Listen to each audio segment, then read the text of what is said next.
pregnant wife catches billionaire husband red-handed on dinner date with his mistress.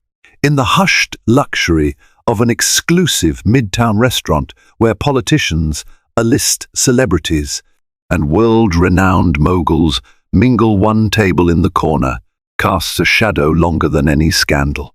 Billionaire entrepreneur Nathaniel Harrington, lauded for his philanthropic galas and once considered an unshakable family man, is sharing an intimate dinner with a mysterious young woman. Their hushed whispers and lingering glances suggest a secret they both desperately guard.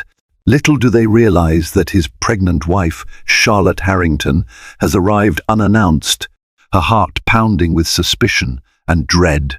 Tonight, silverware isn't the only thing clattering. The foundations of their marriage are about to shatter.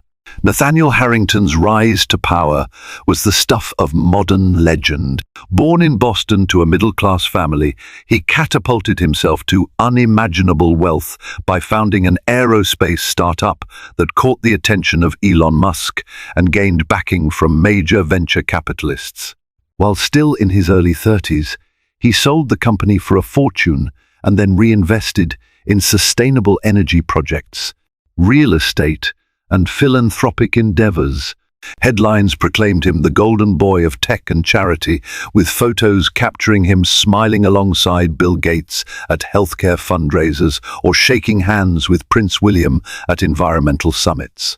Behind the immaculate public image stood Charlotte Harrington, his devoted wife, pregnant with their first child.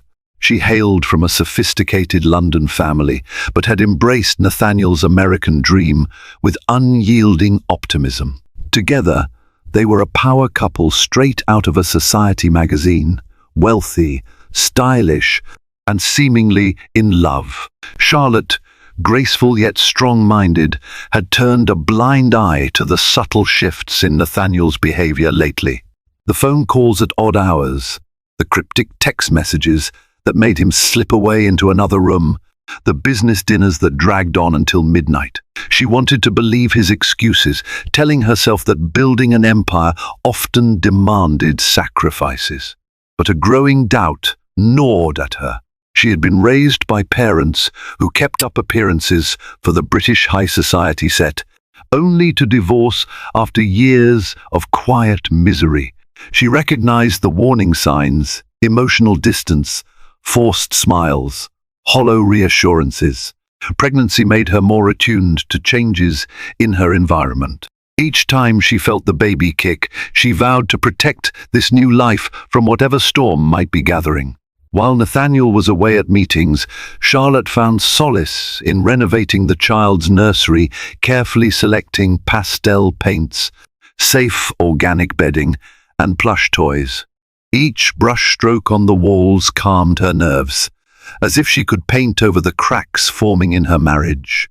Yet no shade of paint could fully mask the sense that something was wrong. If a confrontation was coming, she would need proof. Sure enough, an unexpected phone call from a family friend that afternoon hinted at an unsettling rumor. Nathaniel Harrington was seen in Midtown with a glamorous brunette who was definitely not Charlotte. Heart-pounding, Charlotte resolved to find out the truth. She would never let her child be caught in a web of half-truths and deception. That evening, Charlotte slipped into a sleek black maternity dress that accentuated her softly rounded figure. She looked at herself in the mirror, forcing a half-smile. The reflection revealed a poised woman, but behind her eyes glimmered tension and heartbreak. "I won't let him see me crumble," she told herself. "Not yet." A call to her friend, Vanessa Morgan, an attorney who specialized in high-profile divorces, confirmed the rumors swirling around. According to Vanessa's contacts, Nathaniel had been making dinner reservations at exclusive spots under alias names. The pattern was consistent: high-end restaurants, private booths, lavish wine orders. A sense of betrayal mixed with dread surged through Charlotte. She had heard enough from Vanessa to suspect an affair, but she needed to see for herself. The restaurant in question tonight was Le Chambord, a place as renowned for its discreet service as for its Michelin-starred menu. Chef Gordon Ramsay had once called it an oasis of impeccable taste, while rumors claimed celebrities like Madonna and George Clooney frequented it for private rendezvous. Nathaniel had booked a table in the rear corner, near a half-draped partition that hid diners from the main hall, the perfect setting for clandestine meetings. Charlotte's driver pulled up to the entrance. She emerged, taking a moment to inhale the cool night air. Her nerves buzzed, but she forced her face into a mask of calm. Inside, low-lit chandeliers cast a warm glow on velvet chairs, cream tablecloths, and hushed patrons. A soft hum of conversation drifted across the dining room, accompanied by the clink of crystal glasses. At the reception podium, she quietly slipped the maître d', a substantial tip, to gain access to the back area. Her heels clicked across the polished wood floor, heartbeat pounding in her ears. She paused near a column, scanning the row of private tables. Then she saw him, Nathaniel, leaning in close to a striking brunette with elegantly curled hair and a tight-fitting red dress.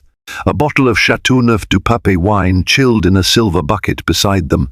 Their body language was unmistakable, eyes locked, smiles too intimate, hands occasionally brushing.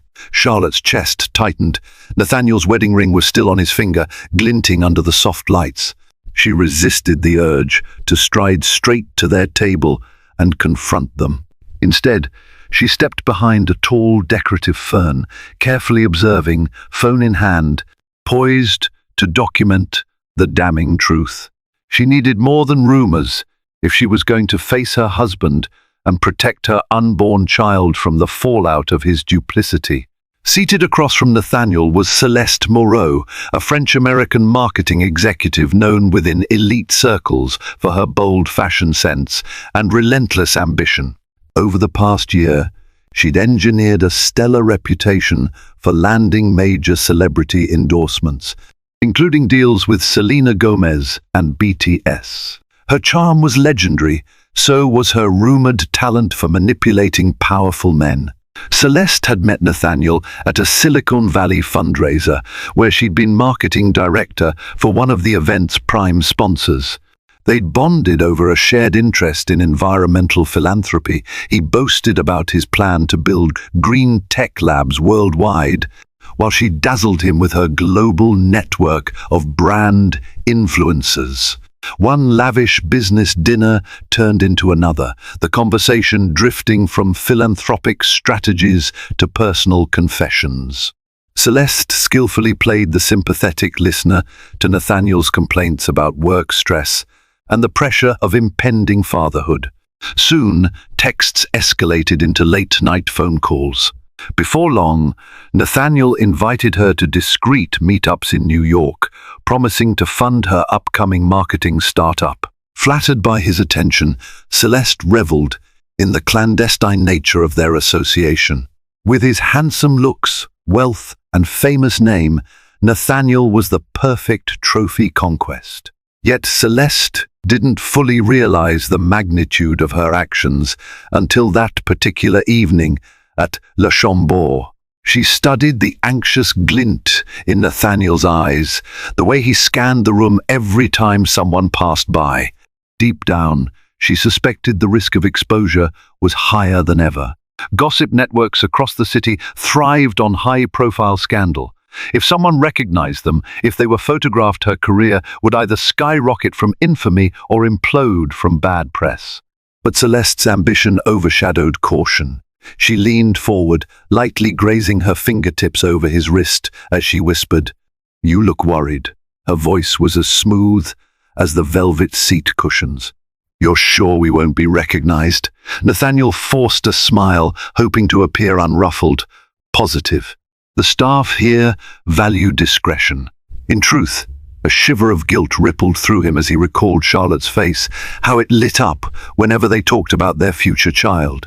But those thoughts were fleeting. Celeste's allure was potent, and the taste of danger amplified his attraction to her. From behind the decorative foliage, Charlotte clenched her phone, snapping discreet photos.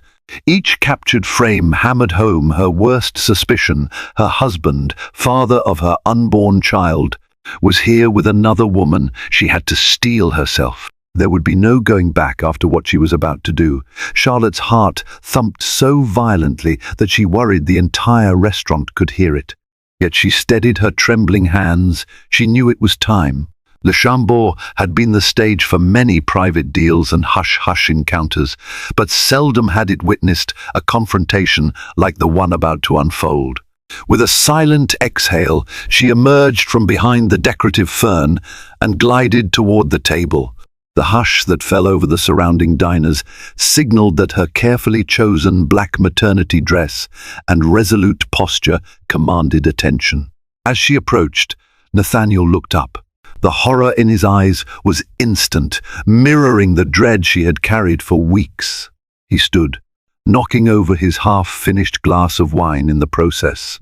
Celeste's eyes widened, and she tried to regain her composure by adjusting the strap of her red dress. Neither could conceal their guilt. Charlotte's voice was low, but trembled with emotion. "May I join you for dinner?" The question was rhetorical. She pulled a vacant chair from a nearby table and placed it at their side. Her gaze locked on Nathaniel. The restaurant was now impossibly quiet, like the calm before a storm. Nathaniel swallowed, struggling to find words. "Charlotte, this isn't what it looks like." Celeste set down her fork, face paling. I should probably go." She made a move to stand, but Charlotte raised a hand, gesturing for her to remain seated. "Don't bother," Charlotte said coldly. She felt her baby shift within her, as if responding to the tension. This child deserves the truth, her mind insisted. "I've already seen enough." Nathaniel rushed to salvage some semblance of control. "Charlotte, let's go outside. We can talk, please." She shook her head, eyes glistening with tears she refused to let fall. "No, Nathaniel. We settle this here. You've humiliated me, so I have nothing to hide from these people." A few tables over, a man in a tailored suit who looked suspiciously like a tabloid journalist was discreetly lifting his phone. Charlotte suspected photos were being taken. The thought curdled her stomach, but it also emboldened her. She refused to let him spin a false narrative this time. Celeste cleared her throat, attempting a placating tone. "Listen, Miss S. Harrington, if you just let us explain." Charlotte turned to her, bristling. "Explain what?" "How the father of my unborn child ended up in a secret date with you, in a place that thrives on discretion." She stared Celeste down, unwavering. "Or how many times you've met here before." Nathaniel looked near panic, as though the entire glass structure of his life was shattering before his eyes. "Charlotte, you have every right to be angry," he murmured, "but don't do this. Not in public, please." She inhaled slowly. "Why not? You did this in public. All I'm doing is telling the truth." A hush blanketed Le Chambord, broken only by the rustle of starched linens and the faint clink of silverware from onlookers too stunned to continue dining. The tension was as tangible as the shimmering chandeliers overhead. Charlotte's voice, trembling with rage and heartbreak, lanced through the hush like a knife. Nathaniel's eyes darted to the table of a man surreptitiously filming the confrontation on his phone. PR disaster, he realized. Investors, board members, the press, they'll all see this. Despite his panic, he had never felt more trapped or powerless. Celeste tried to stand, muttering something about business dinner and misunderstanding, but Charlotte's piercing gaze held her in place. Finally, she grabbed her purse and said in a shaky voice, "I really should go." Then, with a sidelong glance at Nathaniel, she made a beeline for the exit. The elegant swish of her red dress left a trail of muted whispers in its wake. Nathaniel faced Charlotte, 1,000 apologies forming but none quite right. She saw his lips quiver. "Let's go," he insisted, voice low. "We need to talk privately." Reluctantly, she nodded, if only for the safety of her unborn child, whose presence she was acutely aware of at that moment. The last thing she wanted was to collapse from stress in a public meltdown. She rose slowly, her posture regal, chin lifted despite the tremor in her heart. Together, they walked out of the restaurant, Nathaniel shielding her from the flurry of camera flashes that erupted the instant they stepped onto the sidewalk. A barrage of paparazzi had apparently been tipped off, possibly by an attentive diner or a staff member. Cameras whirred, their shutters snapping hungrily. Questions sliced through the evening air. "Mr. Harrington, is it true you're cheating on your pregnant wife? Charlotte, how do you feel about your husband's dinner companion? Is your marriage over?" Nathaniel gritted his teeth, guiding Charlotte toward their waiting black SUV with tinted windows. Their driver, Hugh, sprang out to open the door, eyes filled with concern. Charlotte ducked into the car, trying to shield her face while her tears began to fall. A swirl of guilt, humiliation, and profound sadness clouded her vision. Even inside the vehicle, camera flashes flickered through the tinted glass, capturing every vulnerable moment.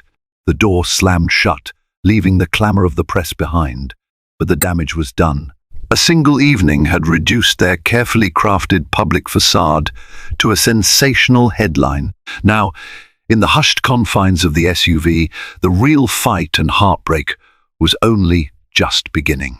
The SUV glided through Manhattan's neon-lit streets, but inside, an oppressive silence weighed on them. Charlotte pressed herself against the window, tears slipping silently down her cheeks.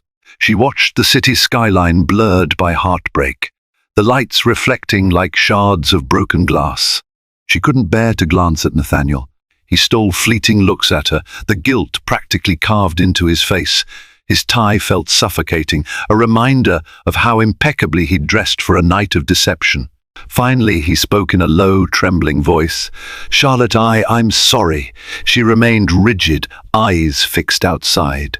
"We're well past apologies, Nathaniel," she replied, her tone devoid of warmth. Her hand drifted protectively over her belly. "You jeopardized everything we built, everything I believed in." He inhaled, the tension in his throat making his words come out strangled. "It was a mistake, a terrible, stupid mistake. I never meant to," she rounded on him, voice quivering with suppressed fury. "A mistake is forgetting an anniversary or missing a dinner date. This was a series of calculated choices, sneaking around, booking private tables under false names, lying to me repeatedly. That's not a mistake, Nathaniel. That's a betrayal." He had no immediate defense. The truth of her words lay stark between them, undisputable.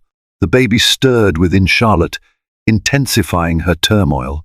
She thought of their earlier plans, the meticulously chosen wallpaper for the nursery, the cradle by the window, the name lists they debated. It all felt so trivial now. Did those things ever matter to him?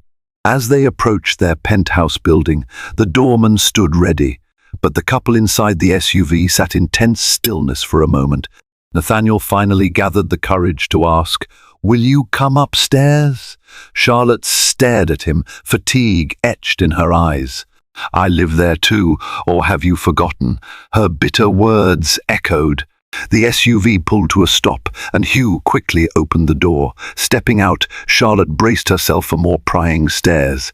Though the paparazzi frenzy had mostly remained at the restaurant, she couldn't shake the feeling of being watched. Her hand found the small of her back, a physical reminder of the child she must protect. As they entered the private elevator, Nathaniel stood by her side in silence. Both were dreading the next steps, the conversation that would define the future of their marriage and that of the innocent life soon to enter their chaotic world. The elevator whisked them to the top floor, opening to the grand foyer of their penthouse.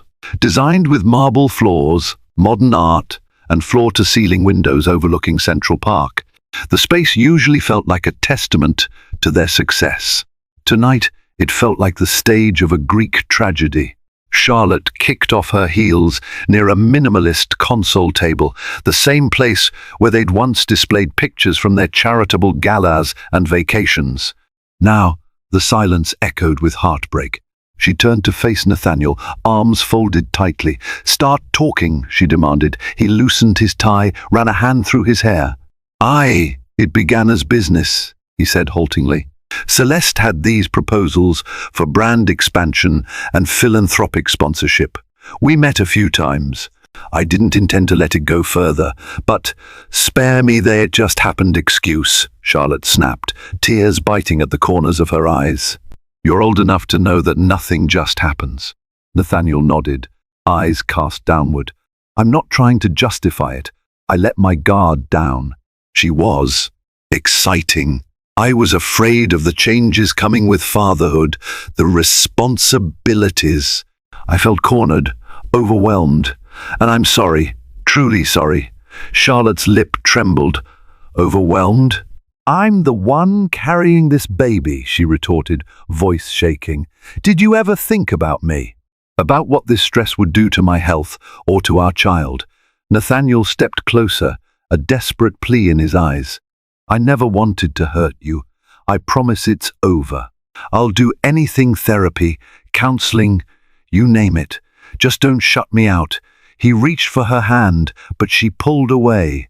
"How can I believe you?" she choked, tears sliding down her cheeks. "You've lied to me for months. I'm not sure I know who you are anymore. And the baby." She trailed off, placing a protective hand on her belly. Nathaniel's voice turned frantic. "I know words aren't enough, but please, Charlotte, give me a chance to prove I can change. We can fix this. We owe it to our child." She wiped her tears, her shoulders sagging from the weight of it all. "You're right about one thing, we owe our child something. But I'm not sure if it's a marriage built on lies." She brushed past him, heading for the master bedroom. As the door closed, leaving Nathaniel alone in the penthouse living area, the immaculate artwork and skyline view only magnified his sense of remorse. The collapse of their perfect image lay in fragments at his feet, a reflection of the trust he had so carelessly shattered. The following morning, Charlotte woke early to a surge of relentless phone notifications. She glanced at the screen and groaned. Her social media feeds were exploding with rumors about last night's confrontation. Gossip columns were already running sensational headlines. Billionaire Harrington caught cheating. Pregnant wife storms restaurant. Celeste Moreau, femme fatale or marketing genius. Will Charlotte Harrington forgive or file for divorce? Her phone rang. She braced herself before seeing the caller ID, Vanessa Morgan. At least it was a friendly voice, she answered, voice laden with fatigue. "Vanessa, Charlotte, are you okay?" Vanessa's tone was laced with genuine concern. "I saw the tabloids. This has escalated way faster than I expected. Paparazzi are camped outside your building." "Of course they are," Charlotte sighed, her free hand cradling her belly. "They smell blood." Vanessa cleared her throat. "Listen, I won't push you to decide anything now, but you should be prepared. If you want to initiate separation or divorce, we should gather evidence, secure finances, all that. In the meantime, protect yourself emotionally and physically." Charlotte nodded, tears threatening again. "I understand." She recalled the venomous looks in the restaurant, the phone cameras capturing her humiliating moment. Will my child grow up reading about their father's affair? The thought cut her like a blade. She found Nathaniel in the kitchen, sipping coffee, eyes bloodshot from lack of sleep. He managed a feeble smile. I made you tea," he offered, gesturing to a steaming mug on the counter. She eyed it warily, then sank into a chair. Tension clung to the air, as though they were strangers forced to share the same space. "You've seen the headlines, I assume," she said quietly. He nodded. "It's all over business channels too. My PR manager, Edward Vanderbilt, has been calling non-stop. Our stock prices dipped slightly this morning. Major investors like Alexander Pierce are demanding explanations." Charlotte fought a wave of bitterness. So your concern is damage control for your empire. Nathaniel set his coffee aside, rubbing his temples. I'm concerned about everything, Charlotte. I don't want to lose my business or my family. She took a shaky breath, staring into the tea. The baby kicked, a reminder of the innocent life overshadowed by scandal. And yet you risked it all for a fling, she murmured, more to herself than to him. He reached across the table, but she pulled her hand back. Outside, camera shutters clicked audibly through the windows as paparazzi jockeyed for angles. Charlotte realized that nothing in her life was private anymore. The fallout was real, and the consequences for her unborn child had only just begun. Despite the heartbreak, Charlotte agreed to meet with Nathaniel's PR manager, Edward Vanderbilt, inside the penthouse that same afternoon. Edward was a calm, middle-aged man with silver hair and a reputation for rescuing tarnished reputations. He arrived carrying a leather briefcase and wearing a polite, if strained, expression. They gathered in the penthouse living room, the curtains drawn to keep paparazzi lenses at bay. Edward cleared his throat, flipping open a sleek tablet. First, Charlotte, I want to express how sorry I am for what you're going through, he began, choosing his words carefully. This scandal affects all of us, but it's obviously most devastating to you personally. She gave a curt nod, arms folded protectively. I appreciate the concern, Mr. Vanderbilt. But let's not pretend your priority isn't salvaging Nathaniel's public image. Edward managed a thin smile. Public relations is my job, yes, but I also want to help you both navigate this in a way that minimizes long-term damage to the family, and particularly to your child. Nathaniel, seated beside Charlotte on the couch, looked pale. He watched Edward's every move with anxious eyes, as though expecting instructions on how to fix an unfixable situation. Edward glanced at his tablet. We have a few potential strategies. One is to release a joint statement, an acknowledgement of personal struggles, a vow to work on the marriage, and a request for privacy. Another option is a press conference with you both standing together, though that might be more intense. Charlotte tensed. The mere idea of publicly standing by Nathaniel, arm in arm, felt insulting. A staged display of unity? It's too soon, she said tersely. I'm not even sure I want to save this marriage. Nathaniel inhaled sharply, pain flickering across his features, but he stayed silent. Edward shifted in his seat, then ventured, I understand, but be aware the media will speculate relentlessly. If you want to protect your child from a prolonged frenzy, a concise, composed statement might help quell the storm. She mulled over his words. The thought of her unborn child's name becoming tabloid fodder sent a shiver down her spine. What would it mean for their future? Edward continued, I also suggest you consider counseling publicly if you decide to highlight efforts at reconciliation. People admire honesty and a willingness to confront mistakes. It may sound cynical, but if handled correctly, a narrative of overcoming adversity could actually bolster both your images. Charlotte's eyes narrowed. Turn this fiasco into a sympathy campaign.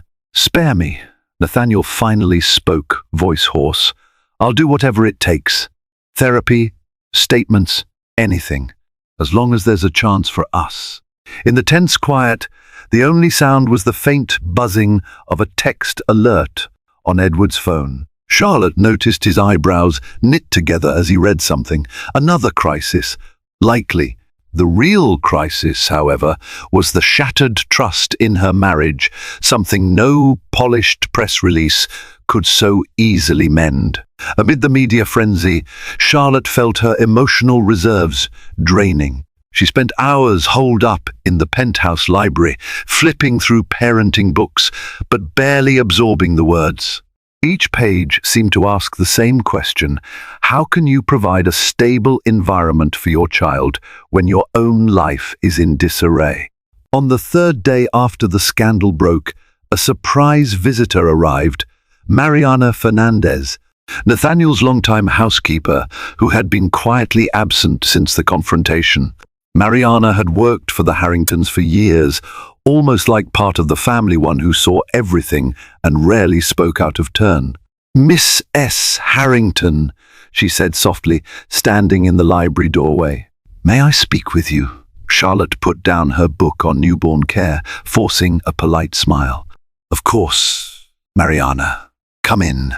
Mariana set a tray of tea on a side table. "I know it's not my place," she began, her voice laced with concern, "but I've seen how distraught you've been. I also know Mr. Harrington is in torment. He wanders at night, pacing." Charlotte looked away, tears threatening. "I appreciate your kindness, but I'm not sure there's anything you can say to fix this." Mariana hesitated before speaking again. "Perhaps not, but I want you to know I was there when Mr. Harrington first met Celeste. I accompanied him on that Silicon Valley trip. He seemed lost even before she came into the picture, always checking his phone, anxious about fatherhood, worried about something. I don't defend what he's done, but I see him punishing himself now." Charlotte sighed, her tone cooling. "He should. He lied to me.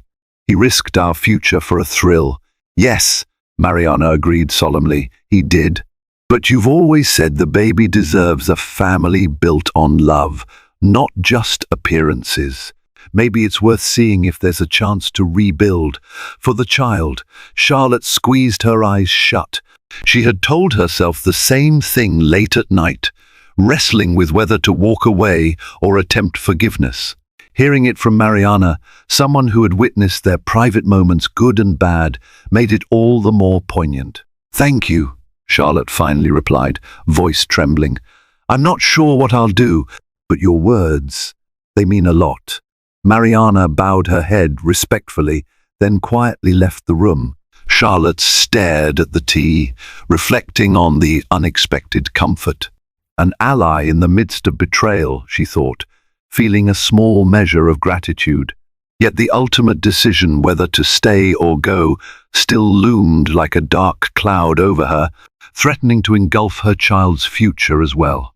While Charlotte battled her inner turmoil, Celeste Moreau navigated a different kind of fallout. Her phone buzzed incessantly with calls from gossip writers seeking exclusive interviews, brand partners worried about negative press, and even a tabloid TV show offering a large sum for a sit-down. The torrent of attention was both intoxicating and terrifying. In her penthouse suite at the Street Regis Hotel, Celeste lounged on a velvet chaise, sifting through messages on her laptop. A knock on the door startled her. She opened it to find Alexander Pierce, a high-profile investor known for playing both sides of any scandal if it served his interests. "Alexander?" she said, startled. "What are you doing here?" He slipped past her into the suite, his face set in a practiced expression of confidence. "I heard you might be in need of some assistance," he said, eyeing the plush surroundings. Celeste tensed, sensing an ulterior motive. Pierce was infamous for swooping in when powerful figures showed vulnerability. She gestured for him to sit on a settee near the window. "I'm fine," she lied. "Just dealing with the press, you know." Pierce arched an eyebrow. "Celeste, let's not play games. You're in a precarious position.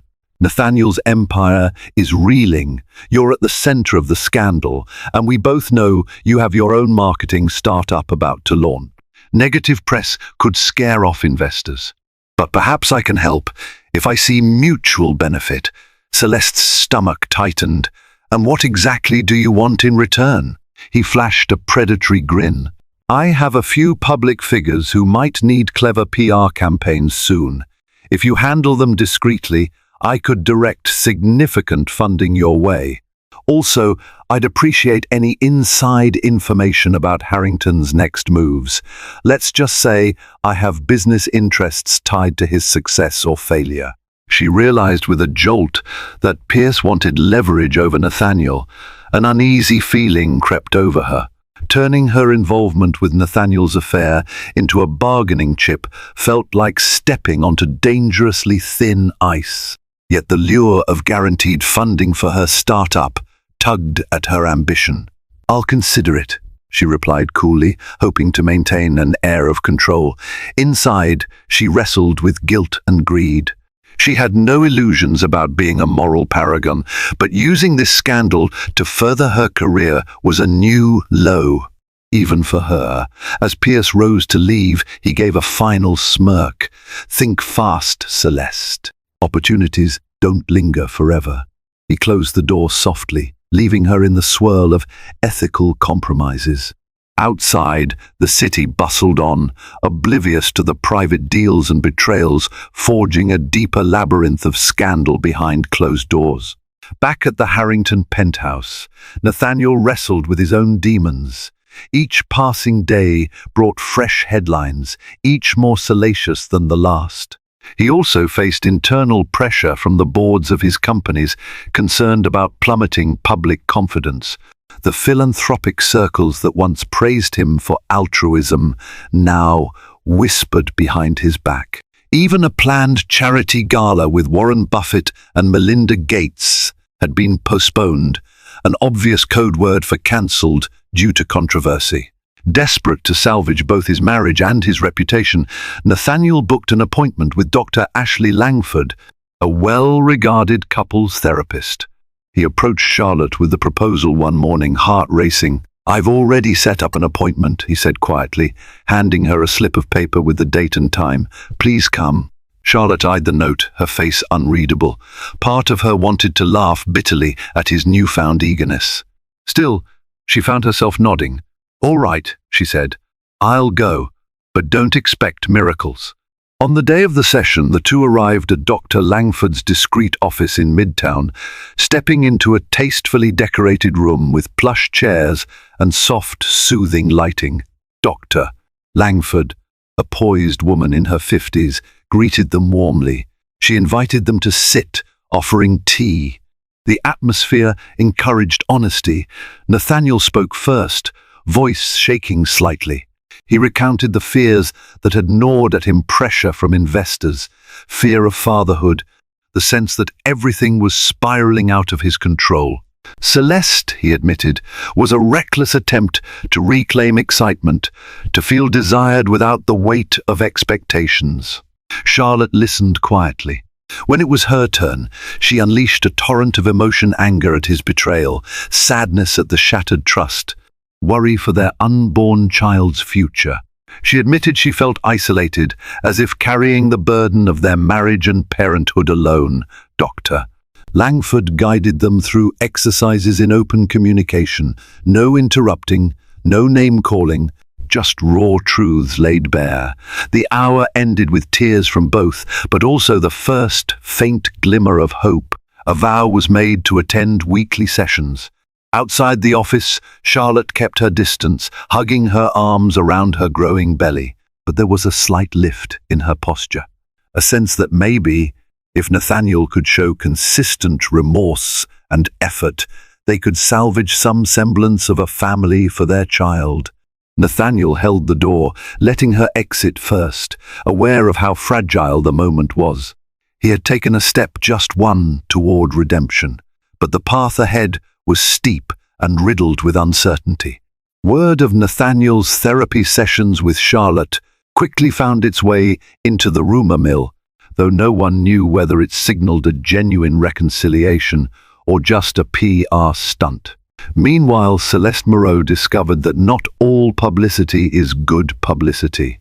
New potential clients approached her marketing startup, lured by her sudden fame, but many long-time business partners shied away from her homewrecker reputation. Alexander Pierce, always the opportunist, reappeared with proposals. He suggested Celeste accept a carefully orchestrated TV interview to share her side, not necessarily to disparage Nathaniel, but to tease the idea that she was misunderstood. Conflict sells, he argued, promising hefty financial backing. Despite her moral qualms, Celeste found herself drafting talking points. Midweek, Charlotte encountered an unexpected trigger, an invitation to a lavish event honoring philanthropic achievements. Her name and Nathaniel's were printed in elegant calligraphy, acknowledging a donation they'd made months ago. The memory of how proud she once felt about their charitable pursuits made her heart ache.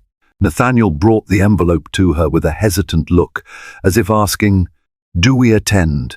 Charlotte stared at the invite. "We always planned to go," she said quietly. "Now, everything's changed." Nathaniel exhaled. Maybe it's a chance to show we're trying, or maybe it'll just stir up more gossip. "I won't push you either way." She pondered for a moment. "If we go, I want no illusions about a happy couple performance.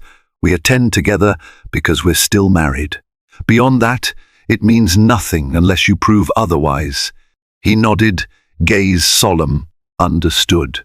Meanwhile, Vanessa Morgan stepped in to offer legal counsel to Charlotte. They meticulously reviewed prenuptial agreements, custody laws, and property assets. "Knowledge is power," Vanessa said. "If you do decide to leave, be sure you have every advantage you need." Charlotte found the process emotionally draining but necessary. She recognized that the glimmer of hope in therapy didn't wipe away her need for security. She had a child to consider. She refused to be naive again. Amid these layered tensions, Dr. Langford encouraged them to keep talking. Nathaniel began sleeping in a separate room, giving Charlotte space while trying to help with small acts of kindness, fresh fruit in the mornings, vitamins recommended by the obstetrician, or reading about parenting techniques. Little gestures like a flicker of a candle in a dark room. Charlotte appreciated them but refused to let down her guard too easily. In the background, the world kept spinning. Stocks rose and fell. The media fixated on the affair, eventually shifting attention to a fresh scandal involving a Hollywood star. But for Charlotte and Nathaniel, their private reckoning was far from over, and the biggest tests of their fragile truce still loomed on the horizon. The night of the philanthropic gala arrived with all the usual pomp and circumstance. Red carpet entrances, camera flashes, and the hum of polite small talk filled the grand ballroom of the Plaza Hotel. Charlotte felt a knot tighten in her stomach. She was nearing her 7th month of pregnancy, and the swirl of media attention left her on edge. Nathaniel offered his arm as they stepped out of the limousine. She hesitated, then accepted, more out of practicality than affection. Her sapphire maternity gown accentuated her baby bump, drawing respectful nods from onlookers who admired her grace under such public scrutiny. Nathaniel wore a classic black tuxedo, exuding confidence tinged with humility. He gave a tight smile to reporters but declined interviews, gently guiding Charlotte past the press line. Inside, the ballroom glittered with chandeliers, polished floors, and elegantly dressed guests. A soft piano melody wafted through the air. Charlotte tried to focus on greeting acquaintances, feeling the child shift within her. Each flutter reminded her why she was enduring this. "I'm here for our baby's future," she told herself. They were halfway through polite conversation with a philanthropic committee member when Celeste Moreau made her entrance. She wore a dazzling silver dress, her hair swept up in a French twist. A hush fell across the nearby clusters of guests as whispers circulated, "Celeste is here." Indeed, her presence at the same event felt like a provocation or a statement of resilience. Nathaniel tensed beside Charlotte, whose pulse quickened. She locked eyes with Celeste across the room, a silent standoff. In that moment, Charlotte felt a surge of both anger and pity. Did Celeste come to flaunt her hold over my husband, or is she just chasing more publicity? The tension broke when Alexander Pierce appeared by Celeste's side, whispering something into her ear. They swept past the crowd, presumably to network. Charlotte exhaled, relieved at least that Celeste hadn't approached them directly. As the evening wore on, Charlotte found a moment of solace near a grand buffet laden with gourmet dishes. She sipped sparkling water, scanning the crowd. Nathaniel approached, placing a gentle hand on her shoulder. "Are you all right?" She turned, searching his face. "I can't do this much longer. The facade, the stress. It's exhausting." Nathaniel nodded grimly. "I know, but let's slip out soon, quietly. No need to stay until the end." Just then, Celeste materialized beside them, arms folded elegantly. "Nathaniel." "Charlotte," she greeted, her tone poised. The sparkle in her eye hinted at underlying tension. "I wanted to say hello. I never intended for things to escalate like this." Charlotte bristled, gripping her clutch. She searched Celeste's face for any sign of genuine remorse. "Well," Charlotte managed, voice clipped, "they did." An awkward silence ensued. Nathaniel stood as if pinned between them, the woman he had betrayed and the woman he had betrayed her with. The swirl of dresses and tuxedos around them felt simultaneously opulent and suffocating. Finally, Celeste dipped her head in what might have been an attempt at respect. "I'll leave you both to your evening. Congratulations, Charlotte, on your pregnancy.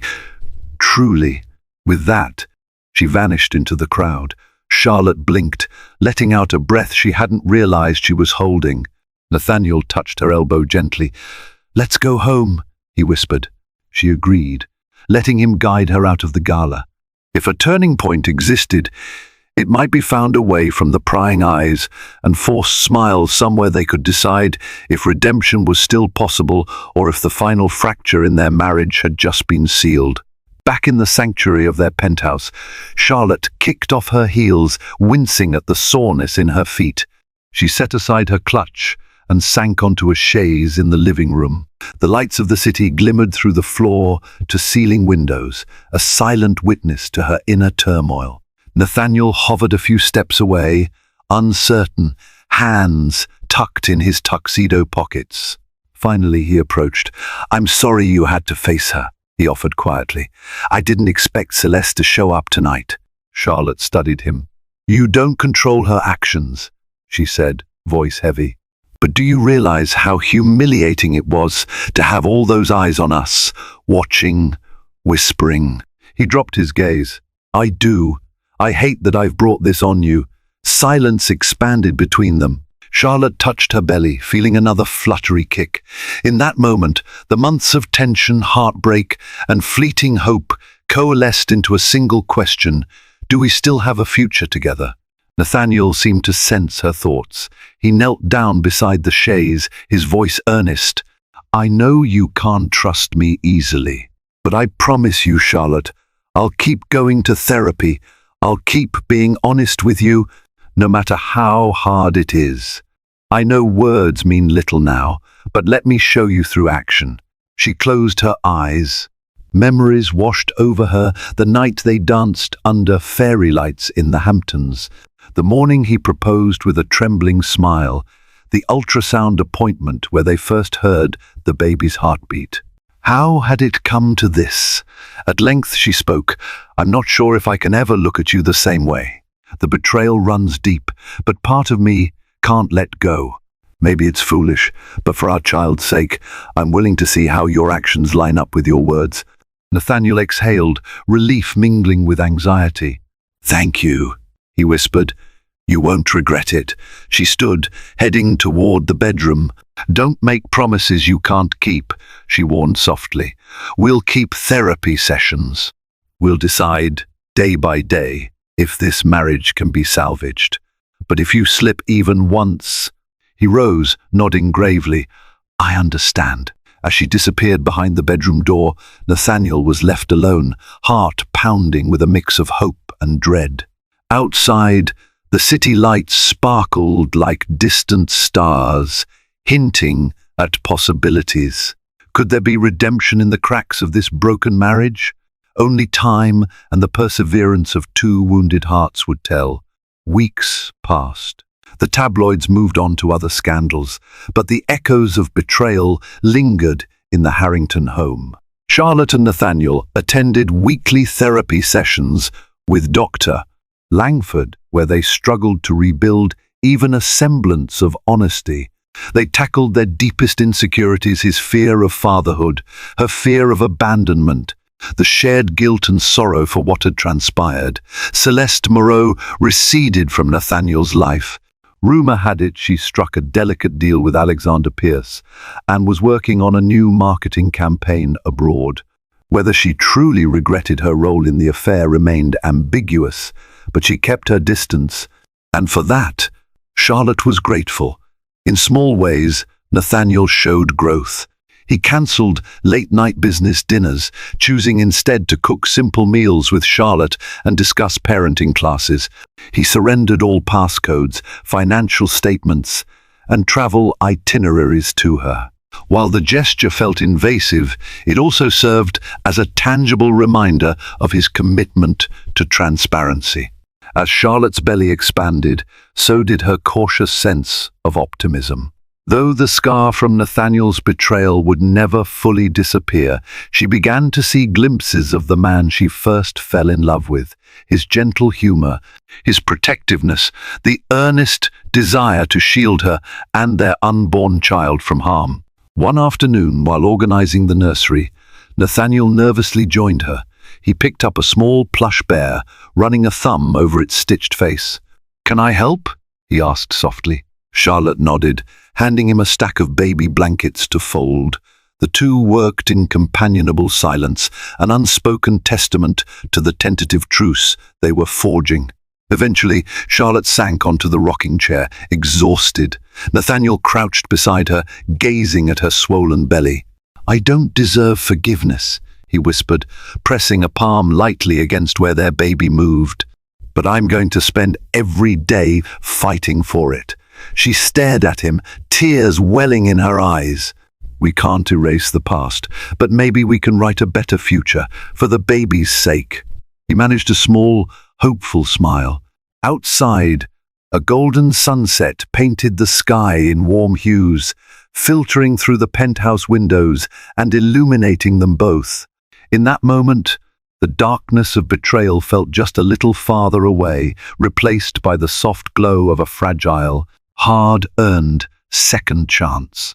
In the end, the story of Nathaniel and Charlotte Harrington reminds us that wealth and influence offer no shelter from heartbreak. Beneath dazzling headlines and a carefully manicured public image, secrets can unravel even the most celebrated love stories. Nathaniel's indiscretion nearly destroyed their marriage, yet the arrival of their unborn child became a beacon, guiding them back toward honesty and redemption. Through wrenching confrontations, painful therapy sessions, and small but meaningful gestures of remorse, they discovered that rebuilding trust demands relentless work and a willingness to forgive what seems unforgivable. Thank you for following this dramatic tale of betrayal, love, and fragile hope. If you found yourself gripped by every twist and turn, please like this video, share it with friends who crave emotionally charged stories, and subscribe to this channel. More riveting narratives where hearts hang in the balance are on the way. Stay tuned for the next chapter in our unfolding world of drama and redemption.